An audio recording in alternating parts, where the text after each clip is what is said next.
So the NBA draft is finally here, and I wanted to do my official mock draft for the 2026 NBA draft. So in today's video, I'll be predicting all 60 picks from tonight's NBA draft. So let's jump into it. And with the number 1 pick in this year's draft, the Washington Wizards select AJ Dybantsa from BYU. And I'm sticking with Dybantsa here, and I have had him as my number 1 prospect for basically the entire draft cycle. And this pick just makes the most sense to me. Washington has been searching for this exact type of player for years. A big, athletic scoring wing who can create offense, put pressure on the rim, and give the franchise a real face moving forward. And I think Dybantsa has those physical tools. He has the confidence, and he has the leadership traits you want from a top pick. And there are other names here like Darryn Peterson and Cameron Boozer, but for the Wizards, I think this is the obvious choice.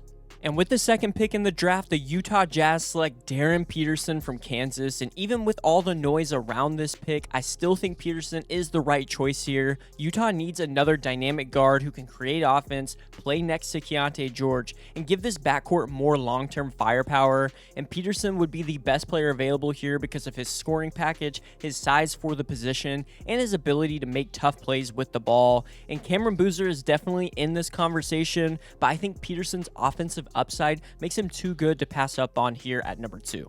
And then with the third pick in the draft, the Memphis Grizzlies select Cameron Boozer from Duke. And if Boozer is still on the board at number 3, this would be a dream outcome for Memphis. Boozer fits exactly what this organization usually values, and that's that he's productive, smart, extremely competitive and skilled, and he plays with a level of maturity that is rare for his age. The crazy part is that he will still be 18 years old on draft night, and he may not have the same upside as the likes of Dybantsa or Peterson, but Boozer feels like one of the safest stars in this class and a perfect next foundation piece for Memphis. And then with the fourth pick, the Chicago Bulls select Caleb Wilson from North Carolina, and this is where Chicago gets a massive upside swing for its rebuild. Wilson is a long, explosive forward who is at his best in space, where he can attack downhill, cover ground defensively, and make plays in transition. And his body of work is not quite as complete as the top 3 in my opinion, but the tools are all there. His quickness off the floor, the defensive versatility,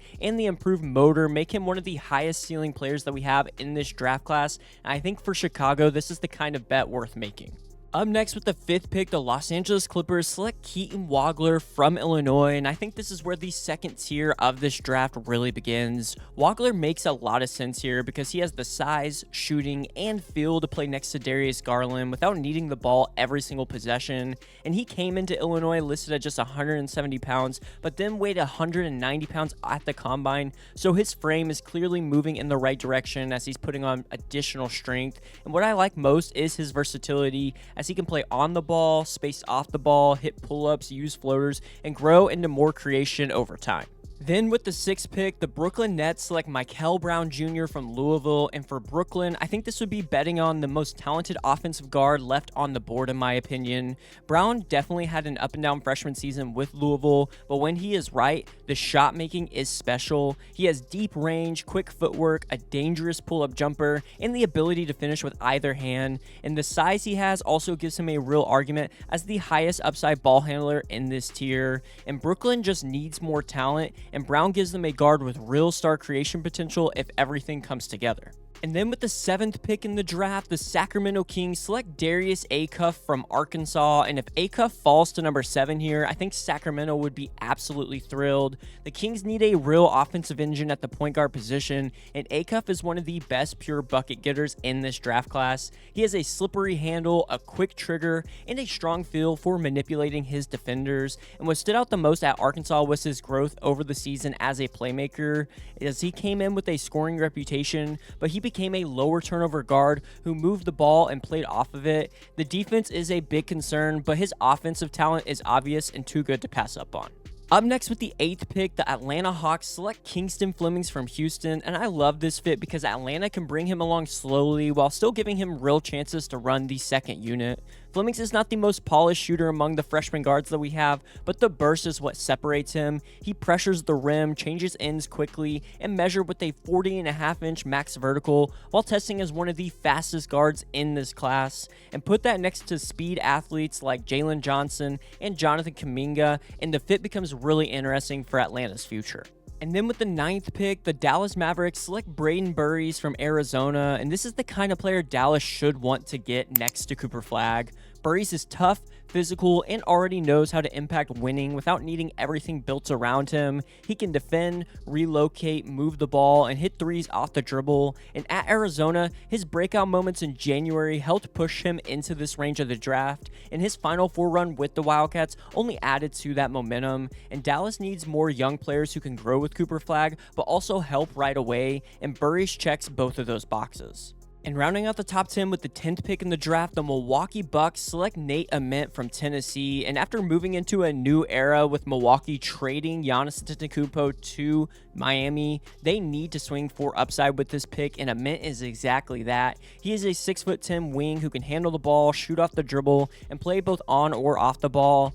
And though his freshman season had rough stretches, especially with his efficiency and overall defensive impact, the tools are too interesting to ignore. At the combine, he measured even taller than expected at 6'9.5" barefoot, and players with this kind of size and shot-making ability do not last long on draft night, and I still could see Ament landing in the top 10. With the 11th pick in the draft, the Golden State Warriors select Yaxel Lendeborg from Michigan, and this just feels like a Warriors type of pick. Golden State does not seem to be ready to tear everything down, so adding a player who could help right away makes a lot of sense for them. Lendeborg is 24 years old, but that should not scare anyone away. He has a 7'4" wingspan, real passing feel, defensive versatility, and has shown the ability to score in different ways. And he is the type of forward who can fit into almost any lineup because he can do a little bit of everything. And for the Warriors, that value matters immediately. Now with the 12th pick, the Oklahoma City Thunder select Aday Mara from Michigan, and this might be one of the best value picks in the lottery if Mara falls this far. Mara measured 7'3" barefoot with a 9'9" standing reach at the combine, which is just absolutely ridiculous. But he is not only big, he protects the rim, finishes efficiently, has sound footwork, and brings real passing feel for a center. And during Michigan's championship run, he became one of the biggest risers in the country in the draft. And Oklahoma City usually values bigs who can defend without needing touches and make quick reads, and Mara fits that mold perfectly, and he could be a step in the right direction of defending Victor Wembanyama for the Thunder. Next, with the 13th pick, the Miami Heat select Hannes Steinbach from Washington, and now this pick is actually going to the Bucks after the Giannis trade, and after taking Nate Ament earlier, this would be a really strong start to the rebuild for Milwaukee. Steinbach is one of the most underrated bigs in this class because he brings a lot more skill than people realize. He has a professional experience in Germany already, a strong FIBA background, and averaged a double-double at the 2025 FIBA Under-19 World Cup. He can pass, move well for his size, finish on the inside, and he has the confidence to step out and shoot it from deep as well. And for Milwaukee, I think this would give them another long-term front court piece. With the 14th pick in the draft, the Charlotte Hornets select Morez Johnson Jr. from Michigan, and this would be a strong pick for Charlotte because Johnson brings the kind of toughness and two-way impact that this roster needs. He was a major part of Michigan's identity after transferring from Illinois this past season, and his draft combine only helped his draft case. He recorded a 39-inch max vertical, tested extremely well in the agility drills, and showed better shooting touch than expected. And his appeal is simple because Johnson finishes around the rim, he cuts hard, rebounds, defends, and just makes the winning plays. And Charlotte needs more frontcourt reliability, and I think Morez Johnson would give them just that. And now with the 15th pick, the Chicago Bulls select Cameron Carr from Baylor, and Carr has been one of the biggest risers in this draft class. He had a monster combine, scoring 30 points in a 5-on-5 scrimmage, while also recording a 42.5-inch max vertical. And at Baylor, he led the team in scoring and shot nearly 40% from three on high volume. And his combination of shooting touch and athleticism is going to get attention from teams, but his biggest concern has to be his strength, as he is still only 185 pounds. It doesn't have a huge sample of high-level games, but overall, I think Carr's talent is absolutely real, and Chicago needs wings like this. And then with the 16th pick, the Memphis Grizzlies select Labaron Philon from Alabama, and this feels like another very Memphis type of pick for me. Philon gives them backcourt playmaking, defensive energy, and a guard who can contribute sooner rather than later. And after adding Cameron Boozer with the 3rd pick, Memphis can start building a new core with more balance here. Philon would bring facilitation, toughness, and enough impact on the defensive end to fit the identity they usually want there in Memphis. And he doesn't need to be a superstar for this pick pick to work. He just needs to organize the offense, defend, and make life easier for the young pieces around him, and just be that next step after they probably go out and replace Ja Morant. Now with the 17th pick, the Oklahoma City Thunder select Karim Lopez from the NBL, and this is a classic long-term Oklahoma City type of swing to me. Lopez may not be ready to play major minutes right away, but the tools that he has are easy to understand. He is a long, athletic wing who can cut, slash, defend on the ball, and grow into a bigger offensive role over time, and the upside is his selling point, and if the shot and decision making keep improving, he has the physical profile to become a valuable two-way wing, and Oklahoma City can't afford patience, which makes this a perfect development spot for Lopez. With the 18th pick, the Charlotte Hornets select Bennett Stirtz from Iowa, and after going front court with their first pick, this is where Charlotte adds a guard who can help organize the offense right away. Stirtz is not the most explosive athlete by any means, but he understands how to play. He can run half-court offense, keep defenses honest as a shooter, and makes the right read without forcing the game, and his age and the athletic limitations probably make him a cleaner fit for certain situations, but that doesn't mean he can't play at this level, and for Charlotte, he could be an immediate rotation option behind LaMelo Ball at the point guard position. Up next with the 19th pick, the Toronto Raptors select Cenac Jr from Houston, and this would be a real upside gamble for Toronto, but Cenac has the measurements every franchise wants in a modern big. He is 6'10" barefoot with a 7'5" wingspan, a 240-pound frame, really good shooting confidence, and the movement skills of a forward, but the issue is that his production at Houston didn't fully match the tools that he brings. He dealt with foul trouble, inefficient scoring at times, and sometimes drifted too much to the perimeter, but if Toronto can simplify his role early and develop that skill over time, Cenac still has lottery level upside long term in my opinion. And rounding out the top 20 with the 20th pick, the San Antonio Spurs select Allen Graves from Santa Clara, and this would be a really interesting fit next to Victor Wembanyama. Graves is not a high-flying athlete, but his feel, efficiency, and versatility at the 4 spot make him very appealing in this range. He came off the bench this past season at Santa Clara and quietly became one of the most efficient producers that we have in college basketball. The analytics absolutely love him, and the tape matches it because he knows where to be at all times. And San Antonio needs help in the front court and someone that can blend into lineups, and Graves feels like a smart, low-maintenance type of fit for the Spurs. Up next with the 21st pick in the draft, the Detroit Pistons select Ebuka Okorie from Stanford, and if Detroit wants more creation next to Cade Cunningham, Okorie is one of the more interesting swings available here. He is a 6'1" guard with a tight handle, quick changes of speed, and a real gift at getting downhill, and he might be the best driving guard that we have in this draft class, but my biggest concern is that he is still young and still developing as a shot maker and not an above the rim athlete, and so this might be a boom or bust pick, but the offensive upside that he brings is real, and Detroit needs more juice in its backcourt, and Okorie would bring just that. With the 22nd pick, the Philadelphia 76ers select Dailyn Swain from Texas, and Swain could easily end up being one of the biggest risers that we have in this draft. His appeal is that he's a two-way wing with elite upside. He can defend multiple positions, play with length, and fit next to established creators without needing the ball every possession. And for Philadelphia, that matters because Tyrese Maxey and VJ Edgecombe need complementary pieces who can guard, run, and grow offensively, and Swain is by no means a finished product, but he has the kind of frame and defensive versatility already that gives him a clear path to becoming a starting caliber two-way player. And with the 23rd pick, the Atlanta Hawks select Henry Vassar from North Carolina, and after taking Kingston Flemings earlier in the top 10, Atlanta can now add front court depth. Vassar is a 7-footer with real touch, post skill, and floor spacing upside, and there are some questions about how physical he will be against stronger NBA centers, and his defensive impact still needs to improve, but stretch bigs with size always get chances, and Vassar is one of the best shooting bigs that we have in this draft class, and for Atlanta, he would give them a different look behind Onyeka Okongwu, or even have the ability to play alongside him, and I think he helps address a real need that they have in the front court. And with the 24th pick in the draft, the New York Knicks select Tarvis Reed Jr. from UConn, and I think this pick makes a lot of sense because New York can need center depth fast. Reed is physical, strong, long, and already built to play a role, and at UConn, he was a major reason the Huskies got to the national championship game, and he nearly averaged a double-double. Now, he's not a modern stretch center, but he rebounds, protects the paint, sets hard screens, finishes plays, and plays with real toughness, and if Mitchell Robinson's future gets complicated with the Knicks, and maybe he's no longer with them next season, I think Reed could step into that role quicker than expected.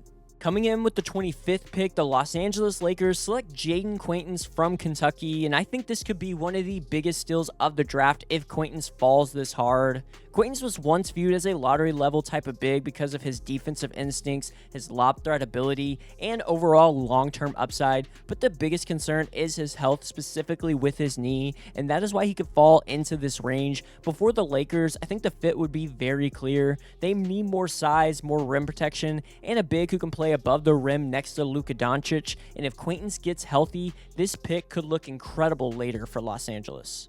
With the 26th pick, the Denver Nuggets select Christian Anderson from Texas Tech, and for Denver, this would be about adding shooting and playmaking around Nikola Jokic. Anderson was one of the best shot makers at the Combine, ranking second among all players by hitting 27 of 30 off the dribble jumpers, and that matters because I believe his jumper is going to translate. However, he is smaller, so defenses will always be a question, and he does not consistently pressure the rim, but his pick and roll creation and perimeter shooting are absolutely real, and put that around a player like Nikola Jokic, and suddenly his strengths become even more valuable. With the 27th pick, the Boston Celtics select Koa Peat from Arizona, and this is the kind of development swing Boston can afford to take. Peat has the physicality, the strength, and the athleticism to play in the league right now, as he can run in transition, rebound, finish around the rim, and bring energy in an up-tempo type of role, but the biggest issue is his jump shot. His mechanics have raised a lot of questions, and that has hurt his stock, but if Boston can clean up the shooting, the rest of his profile is extremely intriguing, and I think late in the first round, betting on a strong, athletic forward makes a lot of sense for the Celtics. With the 28th pick, the Minnesota Timberwolves select Sergio De La Reyna from the Spanish League, but this one is actually going to go to Brooklyn as part of the Julius Randle and Nick Claxton trade that we just got, and I think this is a smart swing on size and skill in the backcourt for the Nets. De La Reyna is a tall playmaking guard who can handle the ball, shoot from the perimeter, and defend within a team concept. And his 2024-25 season ended with a dislocated shoulder, but he came back with a bigger role and stronger production this past season. And that matters because big guards who can pass, shoot, and process the game are extremely valuable in the NBA. And Brooklyn is still collecting talent, and De La Reyna gives them a different kind of perimeter piece that they don't currently have. Coming in with the 29th pick in the draft, the Cleveland Cavaliers select Meleek Thomas from Arkansas, and I think this would be a very good value pick for Cleveland because Thomas gives them more skill on the wing. He made 41% of his threes as a freshman with Arkansas, and his shot looks very real. He has deep range, a quick release, and some creation ability off the bounce as well, but the concerns are also clear as he doesn't get to the rim enough, his shot selection can be bad at times, and the NBA physicality will test him, but Cleveland can take a best-of-player type of approach here, and Thomas could eventually boost their scoring off the bench, and I think he could fit in well with the pieces they already have there for the Cavs. And rounding out the first round with the 30th pick in the draft, the Dallas Mavericks select Isaiah Evans from Duke, and this fit is almost too clean to me. Evans gives Dallas another floor spacing weapon around Cooper Flagg, and he already understands how to play next to him from their time together at Duke. And Evans is a real movement shooter. He can sprint off screens, catch while drifting away from the rim, and still rise into clean-looking threes. And that kind of shooting gravity changes spacing even when he doesn't need to touch the ball. However, he still needs to add more layers as a creator, but the shooting is a bankable NBA skill, and I think he could fit perfectly in this Dallas offense. And kicking off the second round with the 31st pick, the New York Knicks select Richie Saunders from BYU, and even though Saunders tore his ACL in February, I think the shooting that he brings is too valuable to ignore early in the second round. He shot 37.5% from three this past season and nearly 39% from deep over 4 years at BYU. And for a Knicks roster that may need cheaper bench pieces, Saunders makes sense as a long-term shooter who can replace some of the spacing they could lose in free agency. And although he may need some time to get healthy, I think the skill level here is very clear, and Saunders could immediately contribute once he's healthy for the Knicks. And up next, with the 32nd pick in the draft, the Memphis Grizzlies select Joshua Jefferson from Iowa State, and this is just another Grizzlies type of player to me. Jefferson is older, so the upside may not be massive, but he already knows how to help a team. He brings physical toughness, passing feel, defensive versatility, and the ability to play either forward spot. And Memphis usually values players who understand where to be, how to compete, and just make the right player, and Jefferson fits that mold exactly. And if he slips into the second round, because I do think he could go in the first, this would be a strong value pick because he could compete for minutes early and bring immediate front court depth for the Grizzlies. With the 33rd pick, the Brooklyn Nets select Baba Miller from Cincinnati, but this is another pick that was included in the Julius Randle trade and will instead be going to Minnesota. So after moving on from Julius Randle, Minnesota can take a swing on one of the highest upside forwards left in this draft. Miller measured almost 6'11" barefoot, tested well in foot speed drills at the combine, and he had a strong scrimmage as well with 20 points. The shot is still his biggest swing skill, but the rest of the profile is fascinating to me as he can finish, rebound, handle, pass, and moves like a wing at real size. And for Minnesota, this is the type of developmental forward who could grow into a valuable piece if the shooting eventually comes around. With the 34th pick in the draft, the Sacramento Kings select Zuby Ejiofor from St. John's, and this is one of my favorite second-round fits that we have. Ejiofor is a workhorse. He plays with relentless energy, defends at a high level, passes better than people realize, and can operate from the perimeter or the low post. And he may be undersized for a center, but his motor and toughness help make up for that. And Sacramento needs front court depth behind Domantas Sabonis, and Ejiofor can bring immediate physicality. And in the second round, getting a defensive-minded big with his character and effort is a win. Now with the 35th pick in the draft, the San Antonio Spurs select Alex Karaban from UConn, and this is exactly the kind of experienced, high IQ player San Antonio could use right now. Karaban has been a part of 2 national championship teams and a runner-up finish in college, so he knows what winning basketball looks like, and he is one of the better shooting forwards in this range of the draft, and his combine shooting only strengthened that case. The Spurs need more scoring off the bench, more reliability, and players who can process the game quickly around Victor Wembanyama, and Karaban may not be the flashiest pick, but he is polished, tough, and ready to help immediately. Up next with the 36th pick, the Los Angeles Clippers select Trevin Brazile from Arkansas, and this could be one of the best second-round swings that we have in this draft. Brazile was once viewed as a first-round talent before his ACL injury earlier in his career, and it took him time for him to fully regain his explosiveness. But as a fifth-year senior this past year, he finally put it together and became a defensive anchor for Arkansas. He is 6'10" with a near 7'4" wingspan, has real vertical pop, switchability on the defensive end, and a jumper that gives him even more upside. And for the Clippers, I think he fills a front court need with real long-term potential.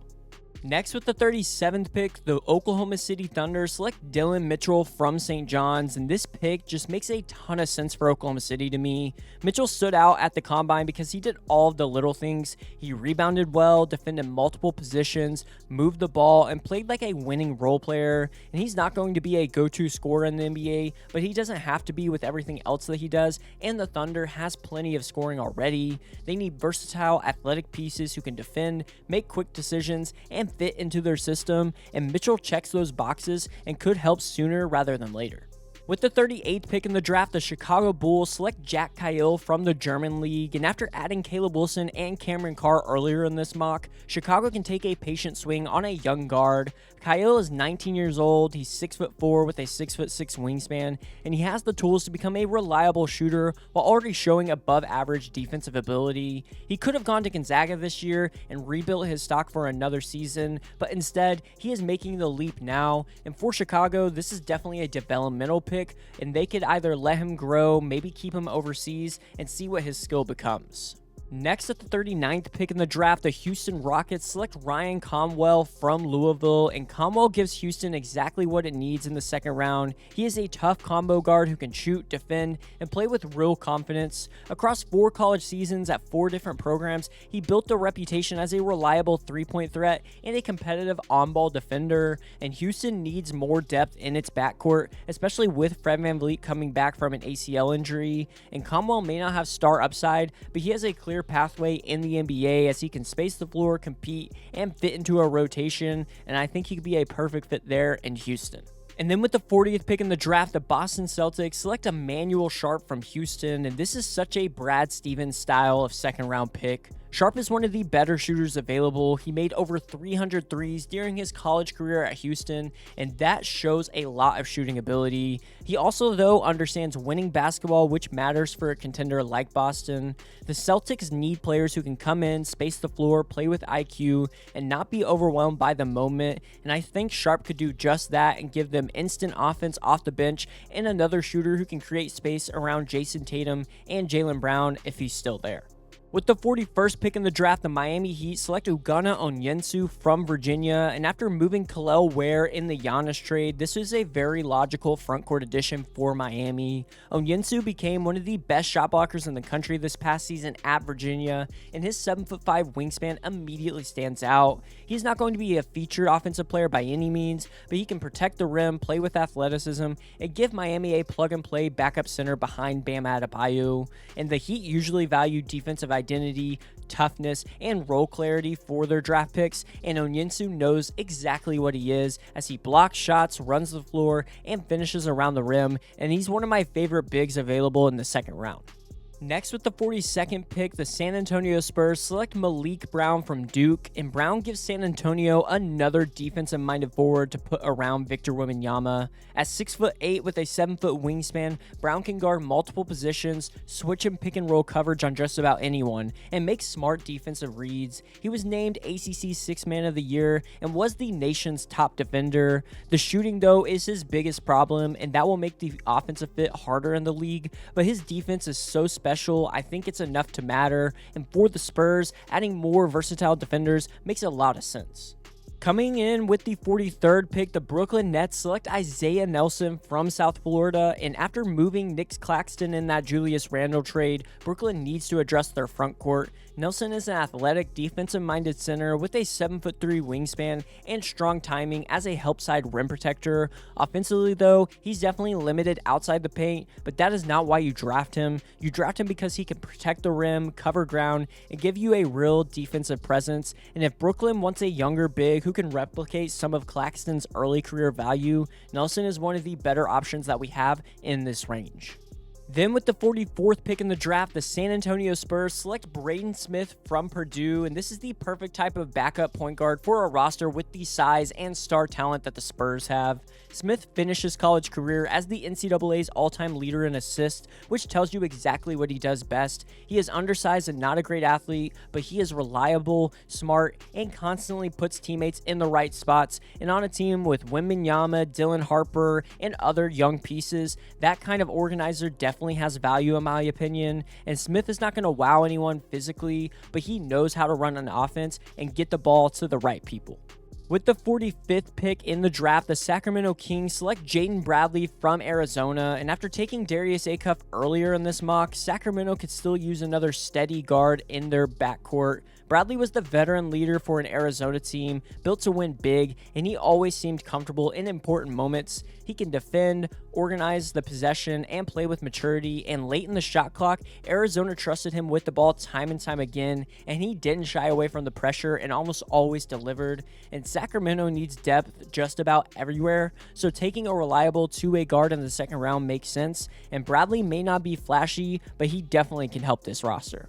Up next with the 46th pick, the Orlando Magic select Aaron Nkrumah from Tennessee State, and Nkrumah feels like the kind of second-round player who earns his way into his role. He has built momentum through the pre-draft process because of his motor, his toughness, and his two-way energy, and for Orlando, I think that type of pick matters. They already have a defensive-minded identity, and Nkrumah fits that style, and he is not being drafted to be a high-usage scorer by any means, but he is going to be drafted to defend, run the floor, compete on both ends of the floor, and bring energy off the bench, and in the second round, those traits can get you on the court. Now with the 47th pick, the Phoenix Suns select Tyler Nickel from Vanderbilt, and this is simple because Phoenix needs shooting, and Nickel can really shoot the basketball. He hit 40% from 3 at Vanderbilt this season and made 110 total threes on the season. At 6'6", he has the size to get his shot off as a catch-and-shoot threat in the corner or coming off screens, and his jumper is definitely the selling point, and it is good enough to give him a chance in the NBA. And if Phoenix moves pieces like Grayson Allen, adding another their floor spacer becomes even more important, and nickel gives them just that. Now with the 48th pick in the draft, the Dallas Mavericks select Felix Okpara from Tennessee, and this pick gives Dallas more insurance at the center position. Okpara has a 7'4" wingspan and a 9'4" reach, so the measurements fit what you want from a rim-running big. He spent 4 years in college and carved out a role at Tennessee as a screen setter, a lob finisher, a floor runner, and a defensive anchor, and he's not going to try to be something he's not, and that matters. And Dallas has dealt with injuries to its bigs, and there's a chance they even trade some of them, so adding another center behind Cooper Flagg's front court makes a lot of sense. With the 49th pick in the draft, the Denver Nuggets select Rafael Castro from George Washington, and Denver is always searching for depth in their front court behind Nikola Jokic, and Castro brings a different kind of big man profile. He is 6'9" without shoes, so he is slightly undersized as a true center, but he runs the floor well, finishes efficiently, and brings real verticality as a rim protector, and he doesn't create offense for himself, and that limits his upside a bit, but he is active off the ball, he has some switchability potential, and can play with energy on both ends of the floor, and I think in Denver, that kind of role player can work. Coming in with the 50th pick, the Toronto Raptors select Jacoby Gillespie from Tennessee, and after taking a big in the first round of this mock draft, Toronto can add a backup point guard here. Gillespie is only 5'11" and 3/4 without shoes, so the size is an obvious concern of his, but he can shoot, create off the dribble, and process the game at an extremely high level. He helped Tennessee reach the Elite Eight this past season, and he definitely projects as more of a bench smart plug than a true league guard, but in this range, I think that is fine, and if his jumper translates, which it looks like it will from the draft combine, Gillespie can run second units and bring immediate offensive energy off the bench. Now with the 51st pick in the draft, the Washington Wizards select Toby Lawal from Virginia Tech, and this is a classic second-round upside swing from the Wizards. Lawal is still raw because he did not start playing basketball until high school, but the athletic tools he brings are absolutely wild. He has a 6'10" wingspan and recorded the second best standing vertical in NBA draft combine history, and that kind of explosiveness is worth betting on late in this draft, and Washington is still in its rebuilding stages, so I think he can afford to be patient with this one, and Lawal definitely will take time, but if the skill level development catches up to his body and athleticism, he could become a real steal in this draft. With the 52nd pick in the draft, the Los Angeles Clippers select Tyler Bilodeau from UCLA, and Bilodeau gives the Clippers a stretch 4 option who can really shoot the basketball. He averaged 17.5 points and 5.5 rebounds per game while shooting 46% from 3 this past season, and that is big time efficiency, especially from deep.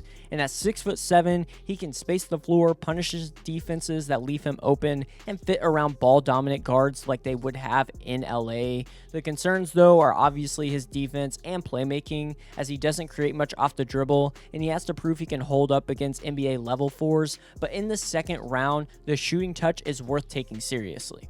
Now with the 53rd pick in the draft, the Houston Rockets select Bryce Hopkins from St. John's, and I think this is a strong upside play late in the second round. Hopkins is a big wing who could bully defenders, drive hard to the rim, pass with feel, he rebounds well for his size, and defend multiple positions. And injuries slowed his path to the NBA, but when he was healthy this past season at St. John's, he became an important piece on a Big East title team that made a run in the NCAA tournament. And Houston may need more wing insurance, especially with the future of Tari Eason in the air, and Hopkins would give them a physical, experienced player who can do a little bit of everything if the body holds up.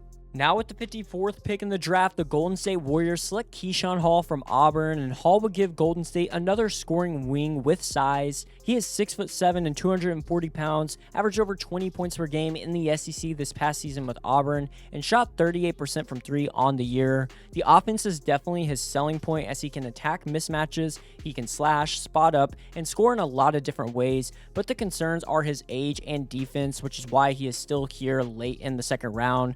But with this pick, I think a productive scorer with that type of frame and size and shooting touch is worth a gamble for the Warriors. Up next with the 55th pick, the New York Knicks select Milos Uzan from Houston, and Uzan is the kind of guard who can help connect lineups. He has good size for a combo guard, he plays with elite feel, competes on the defensive end, and understands how to keep an offense moving. The biggest question is his jumper, as he didn't shoot it well from 3 this season, but there is enough touch and shot making in his history to believe the numbers could improve, and for New York, he could develop into a backup guard behind Jalen Brunson, and he will definitely need time combine, but I think his overall IQ and passing give him a real chance. Up next with the 56th pick in the draft, the Chicago Bulls select Otega Oweh from Kentucky, and Oweh gives Chicago another athletic wing who can defend, slash, and run the floor. He is not going to be a ball-dominant scorer in the NBA, but he doesn't have to be here. His value comes from cutting to the rim, attacking the gaps, finishing in transition, and bringing pressure on the defensive end. He shot 35% from 3 over his college career, so the jumper isn't broken, but it still has to become more reliable if he wants to consistently be on the floor. Before rebuilding a Bulls roster that needs energy and athleticism, Oweh is a worthwhile second-round bet to me. Then with the 57th pick, the Atlanta Hawks select Nick Martinelli from Northwestern, and Martinelli helped himself at the draft combine with his scoring and shooting in the scrimmages. He is 6'7", has a unique offensive style, and just knows how to get his spots. He can shoot from the perimeter, attack the mid-range, and uses his frame against smaller defenders in the post. In this past season, he was a top 10 scorer and shot 42% from 3, which gives him a real case at the next level, but I definitely think the athletic limitations are there, but his production over his career matters, and late in the second round, Martinelli's scoring versatility deserves a shot in the league. Now with the 58th pick, the New Orleans Pelicans select Trey Kaufman-Renn from Purdue, and this is the kind of reliable, hard-playing forward who can stick if the fit is right. Kaufman-Renn is not the flashiest player by any means, but he consistently produces because of his touch around the basket, his motor, overall rebounding, and feel for the game. At 6'8", he can play multiple frontcourt roles and brings physicality every night, and New Orleans could use a utility piece like this, especially if the roster changes around its wings like Trey Murphy. And Kaufman-Renn may not have a huge ceiling, but he just understands how to play the game the right way, and that matters this late in the draft. With the 59th pick in the draft, the Minnesota Timberwolves select Graham Ike from Gonzaga, and Ike will give Minnesota a physical, productive frontcourt option late in the second round. He was named WCC Player of the Year after averaging 20 points per game and shooting 56.5% from the field. He is 6'10", 6'9", with a 7'5" wingspan, and the strength stands out immediately when you watch him play. But the biggest question around his game is how much defensive impact he can provide at the next level. But for Minnesota, after moving Julius Randle, they could use more frontcourt depth, and if Ike is not drafted, he would be a strong two-way candidate, so I think this is good value here.